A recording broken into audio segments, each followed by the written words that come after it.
Hi there. I spoke a lot about earlier about having business to business relationships with the two very big economies, Malaysia and India as well. Now for this discussion is my guest in the studio, Mr. Mukundan Satya Narayanan, who's the CEO of a company called C2B Consulting and Trading, Sdn Bhd. He's here to tell us a lot more about what has happened in this landscape and the potential that you can be part of as well. Welcome to the show. Good. How are you today? Yeah, I'm fine.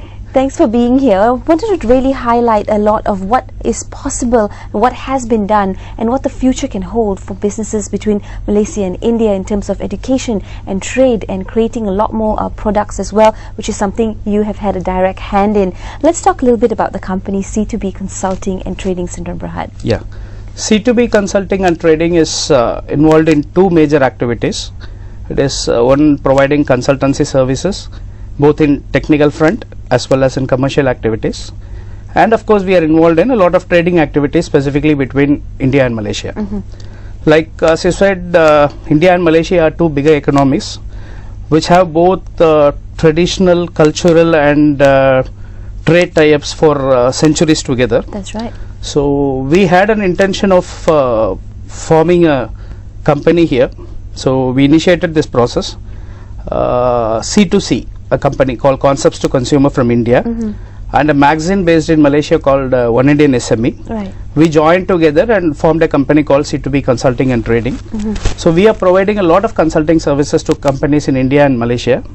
Apart from that, we are using C2B as a hub for market development in Southeast Asia. So from KL, we'll be offering services to other Southeast Asian countries like Indonesia, Thailand, Vietnam and other countries. So the basic aspect is we are involved in a process called Gateway to India and Gateway to Malaysia, wherein in case of Gateway to India, if a Malaysian company wants to promote their products in India, or if they want to start a company in India, we provide an entire platform of services to them, like starting from a company formation Like in an India. end-to-end solution. Yeah, end-to-end solution, even up to the stage of placing their products in the retail market.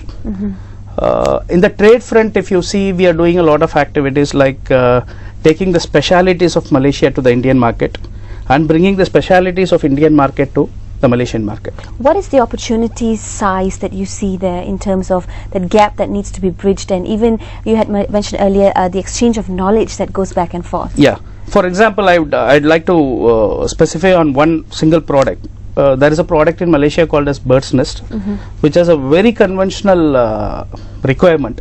It has lot of nutritional aspects and so many things are there. And that's a concept unavailable in India. Yeah, it's unavailable in India, and it is worth to be possessed in India.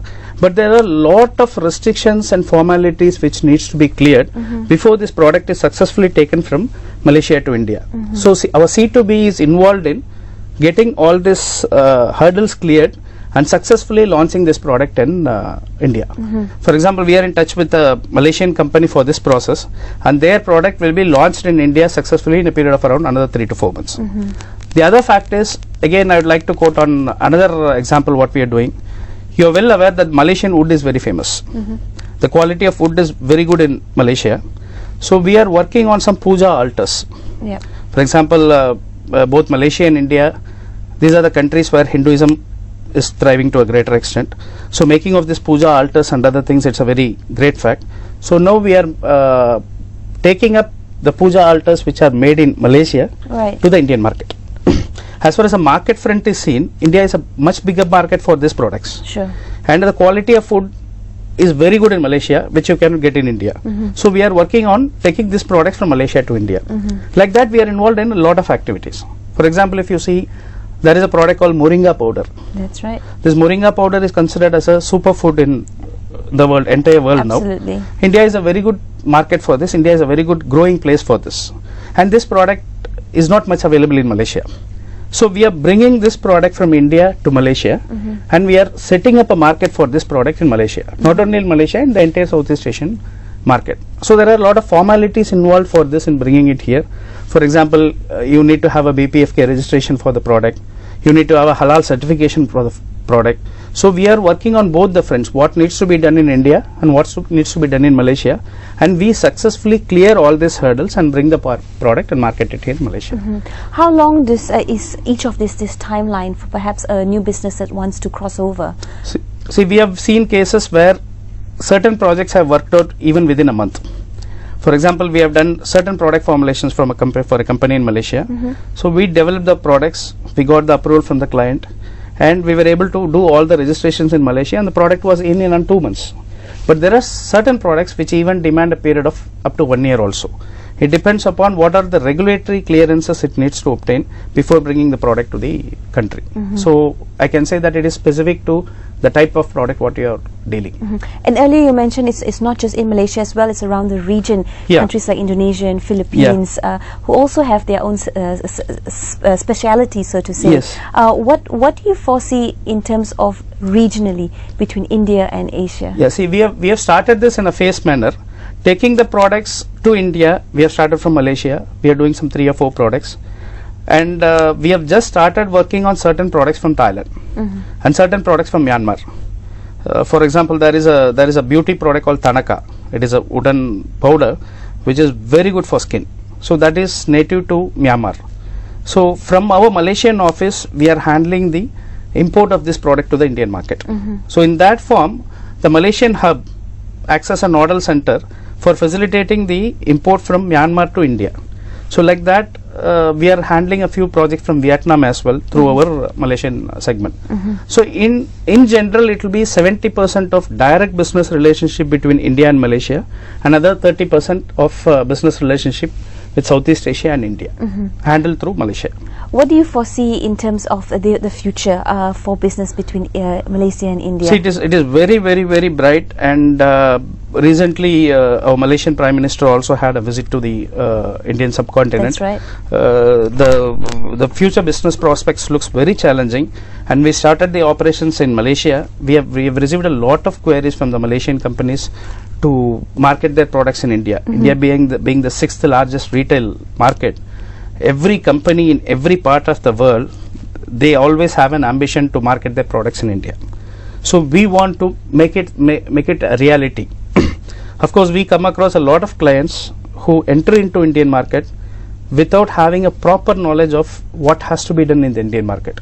There are of course a lot of restrictions, like with respect to the company formation, with respect to the regulatory clearances which has to be obtained, with respect to the statutory registrations they have to make, and what is the uniqueness of the Indian market, how a marketing setup has to be made, how a sales network has to be made, which will differ from country to country. Lot of varieties are there. So in fact, our speciality is we know this market very well.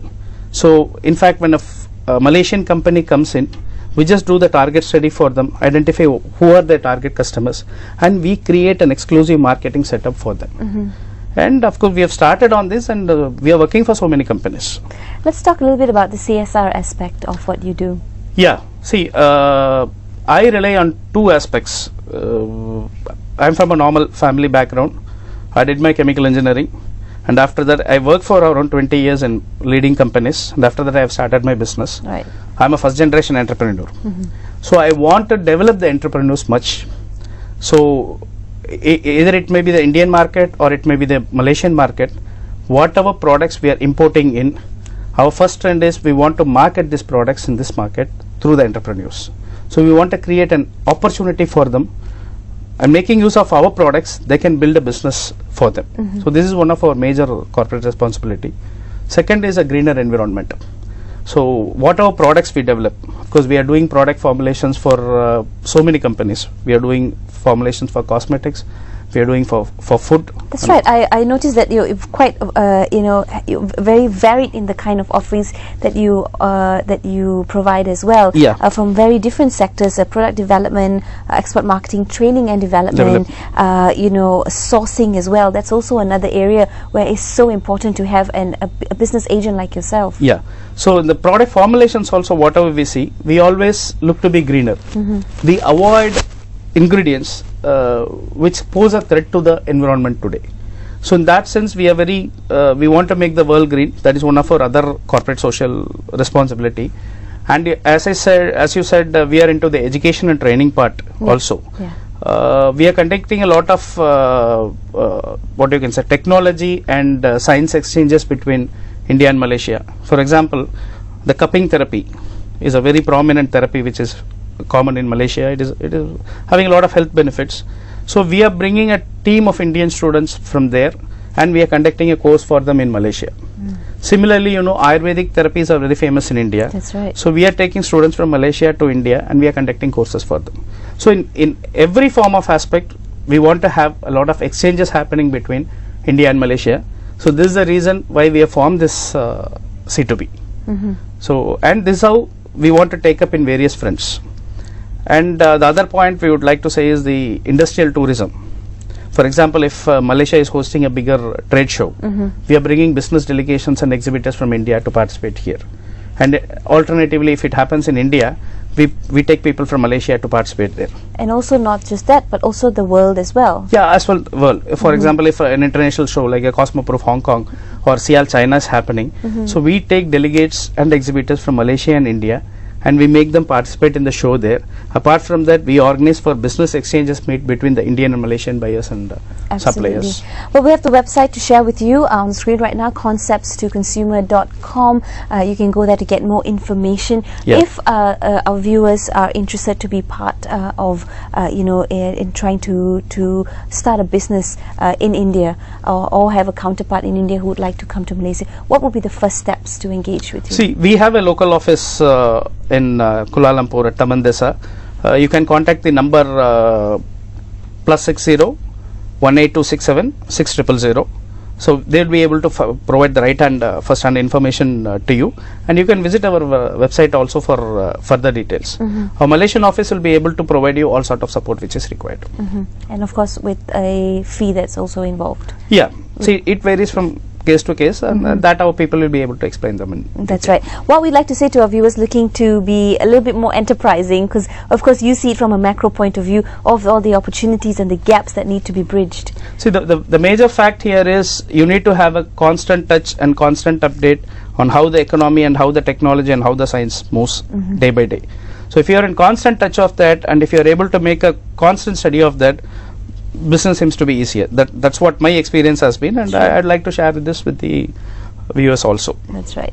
Well, thank you so much for being on the show, and we hope to see more relationships being fostered, more business relationships between India and Malaysia. Thank you. Well, that's all the time we have. Thank you so much for tuning in to Bernama News Channel. Keep it locked on. The news is up next. We'll see you next time. Bye-bye. Thank you. Bye-bye.